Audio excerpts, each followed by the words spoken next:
Alright everybody, this is the Dell Latitude D620. The specifications are on this unit as followed: a 1.66 GHz Intel Core Duo T2300E chip.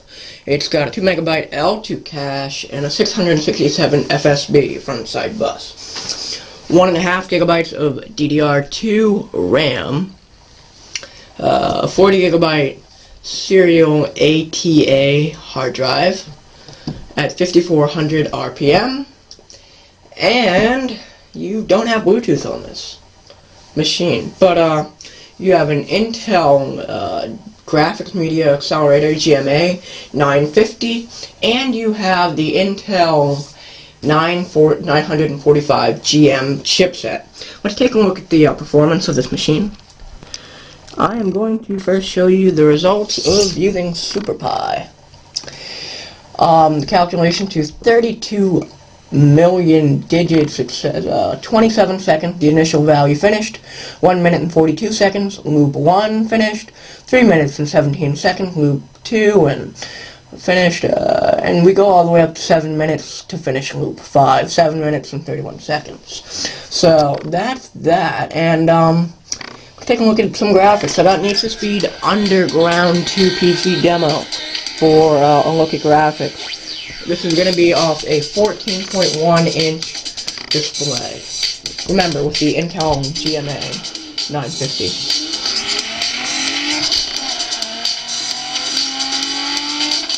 I wonder if I turn off the light, if that gives you a cooler look at the screen. I want to make sure the camera can still record it.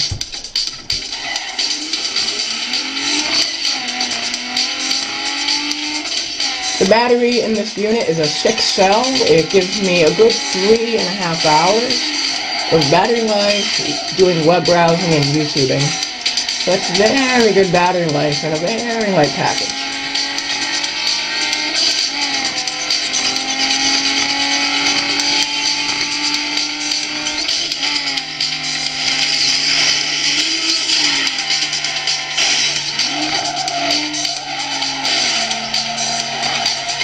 So, computer, very nice. As you can see, I will be upgrading to a 160 GB SATA hard drive from Western Digital with their Scorpio series.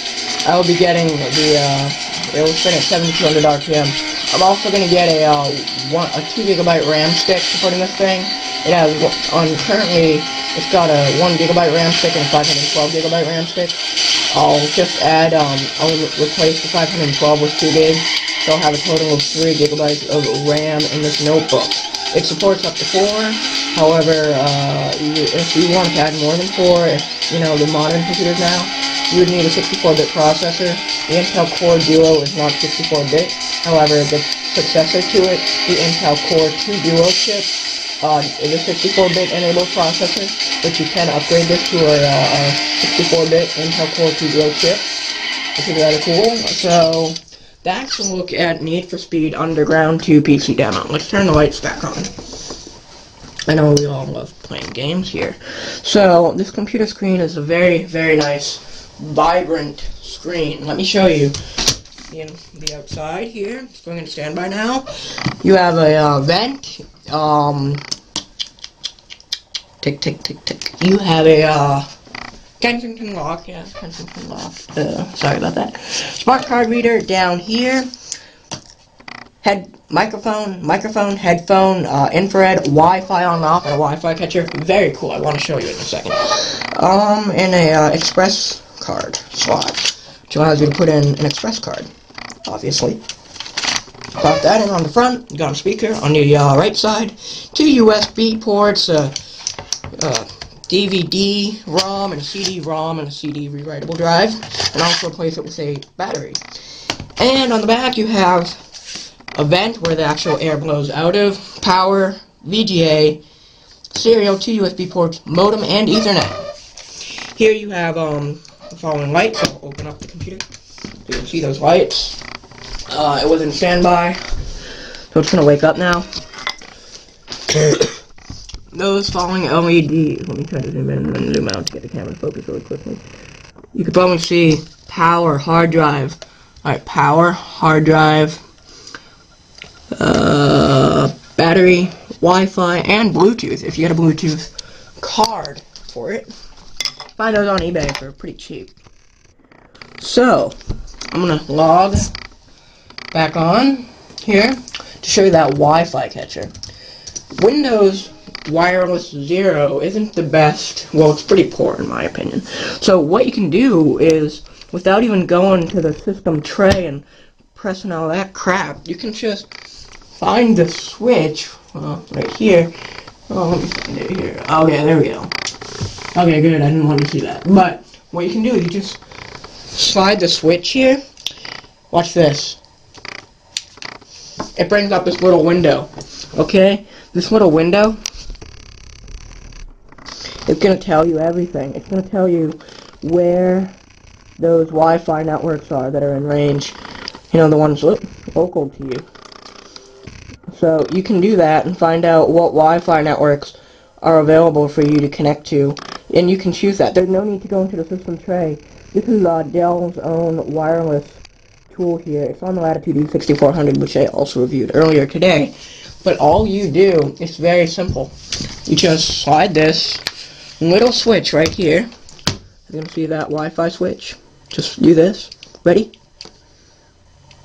Hold on. There you go. Boom. And now you can see what networks. So this is very handy if you're at an airport or you don't want to screw around and have to go down to the system tray, right click and hit view available wireless networks. Just do this little switch. Boom. They show up. I'm connected to my home network right now because that's probably what it should be connected to. So that is very, very cool. Also, on this computer, you can see those buttons.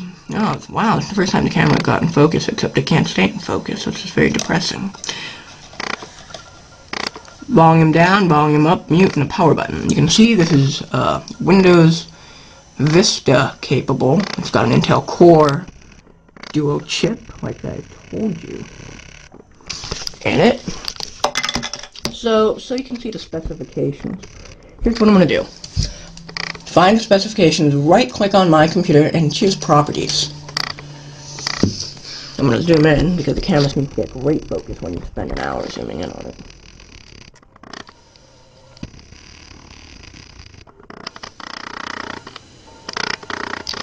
Too bad I can't read that.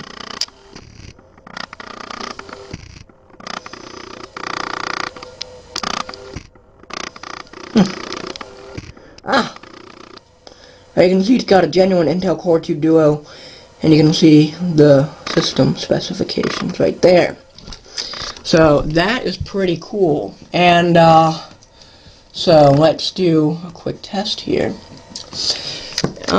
We got like 8 minutes left. I mean 2 minutes left before we break YouTube's limit. So if this computer can't make it during this time period, I'm gonna end this video within 10 minutes. And I'm not sure how much space is on the memory card, but if the thing cuts out and says memory full, we just got our main review, and so I'm pretty much done. I just want to, or if you actually want to, you can just see how fast this thing is when it boots up. Okay, so I'm going to start it. I have the latest BIOS installed, by the way. The camera doesn't stay in focus. Why? I don't know. It keeps making this cricketing noise. I can hear it, and you can definitely hear it during the video. It's a Kodak EasyShare Z612. When it is in focus, it's a very nice camera.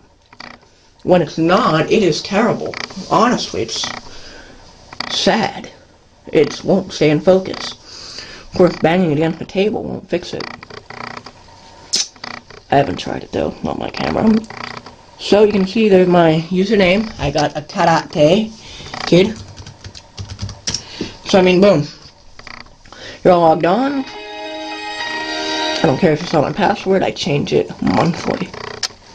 So, and I claim it's all booted up, but I'll just wait.